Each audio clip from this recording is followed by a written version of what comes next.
যুক্তরাষ্ট্রের president Donald Trump ঘোষণা দিয়েছেন স্মার্টফোন, ল্যাপটপ, মেমোরি চিপ সহ বেশ কিছু ইলেকট্রনিক্স পণ্য চীনা আমদানির উপর আরোপিত শুল্ক বা ট্যারিফ থেকে অব্যাহতি পাবে। ওয়াল স্ট্রিট জার্নালের প্রতিবেদনে বলা হয়, 11 এপ্রিল রাতে US customs and border protection নতুন নির্দেশিকা প্রকাশ করে জানায়, এই ট্যারিফ অব্যাহতির আওতায় পড়বে সেমিকন্ডাক্টর তৈরি করা যন্ত্র, computer monitor, tablet, Apple watch ও কম্পিউটারেও। এর ফলে প্রযুক্তি পণ্যের দাম হঠাৎ বেড়ে যাওয়ার আশঙ্কা কিছুটা হলেও কমেছে। 2 এপ্রিল ট্রাম্প একটি নির্বাহী আদেশে প্রায় সব আমদানি পণ্যের উপর 10% হারে শুল্ক আরোপের নির্দেশ দেন। কিছু দেশের ক্ষেত্রে এই হার বাড়িয়েও দেন তিনি। চীনের উপর এই হার পরবর্তীতে 125% পর্যন্ত বাড়ানো হয়, তবে অন্য দেশগুলোর জন্য 10%-এর বেশি শুল্ক 90 দিনের জন্য স্থগিত রাখা হয়। মোট 20 ধরনের পণ্য এই অব্যাহতির আওতায় পড়েছে। এর সবচেয়ে বড় প্রভাব পড়বে চীনা আমদানির উপর, কারণ এই দেশের পণ্যের উপর ট্যারিফ হার সাম্প্রতিক সময়ে অনেক বেশি বেড়ে গিয়েছিল। তবে ট্রাম্প প্রশাসন চীনের ফেন্টানিল বাণিজ্যের ভূমিকার জন্য অতিরিক্ত 20% ট্যারিফ আরোপ করেছিল, যা এই ছাড়ের আওতায় পড়বে না। এই সিদ্ধান্ত প্রযুক্তি কোম্পানিগুলোর জন্য একটি বড় স্বস্তি হিসেবে দেখা হচ্ছে। অ্যাপল, স্যামসাং, এইচপি, ডেল ও মাইক্রোসফটের মতো কোম্পানিগুলো যারা যুক্তরাষ্ট্রের বাইরে পণ্য তৈরি করে, তারা এই পরিবর্তনের সবচেয়ে বেশি উপকৃত হবে। 2 এপ্রিল ট্রাম্পের ঘোষণার পর থেকে অ্যাপলের শেয়ার দর প্রায় 11% কমে যায়। চীনেই অধিকাংশ ডিভাইস তৈরি হওয়ায় অ্যাপল ছিল সবচেয়ে বেশি ঝুঁকিতে। স্ট্রিট ইনস্টিটিউটের প্রযুক্তি ও উদ্ভাবন বিশেষজ্ঞ অ্যাডাম থিয়ারার বলেন, আমার আশা হচ্ছে ট্রাম্প প্রশাসন এখন আরেকটু স্থিরতার দিকে যাচ্ছে এবং বাজার স্থিতিশীল করতে চাচ্ছে।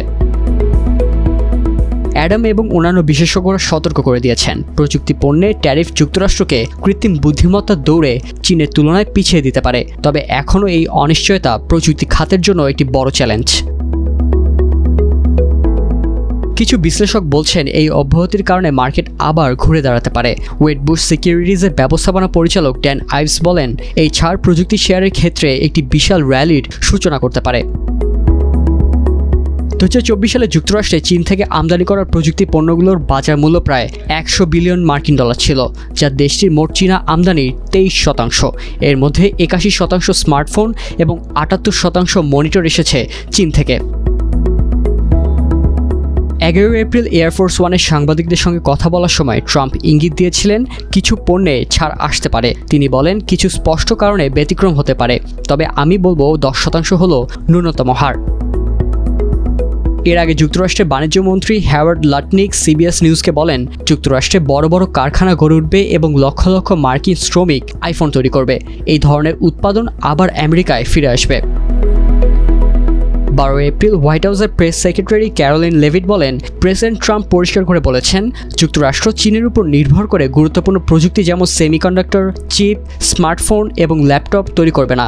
কোম্পানিগুলো এখন দ্রুত যুক্তরাষ্ট্রেই তাদের উৎপাদন প্ল্যান্ট স্থাপনের চেষ্টা করছে।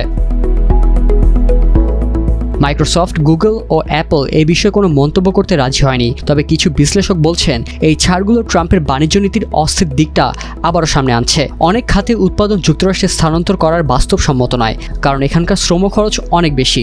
অধিকাংশ প্রযুক্তি পণ্যের জন্য মার্কিন বাজারে কোনো বিকল্প নেই এবং দাম বাড়লে তা ভোক্তাদের উপর আরও চাপ ফেলবে, যারা ইতোমধ্যে মূল্যস্ফীতির কারণে ভোগান্তিতে আছেন। ইনফরমেশন টেকনোলজি ইন্ডাস্ট্রি কাউন্সিলের পলিসি বিভাগের নির্বাহী ভাইস প্রেসিডেন্ট শন মার্ফি বলেন, আমরা এই ছাড়কে স্বাগত জানাই এবং প্রশাসনকে বলবো যেন তারা একটি পূর্ণাঙ্গ ছাড় প্রক্রিয়া চালু করে। হোয়াইট হাউসের এক কর্মকর্তার ভাষ্য অনুযায়ী শীঘ্রই প্রেসিডেন্ট ট্রাম্প সেমিকন্ডাক্টর নিয়ে সেকশন 232 রিপোর্ট প্রকাশ করবেন। এই সেকশন অনুযায়ী জাতীয় নিরাপত্তার জন্য ঝুঁকিপূর্ণ আমদানি নিয়ন্ত্রণ করতে প্রেসিডেন্ট নতুন ট্যারিফ আরোপ করতে পারেন।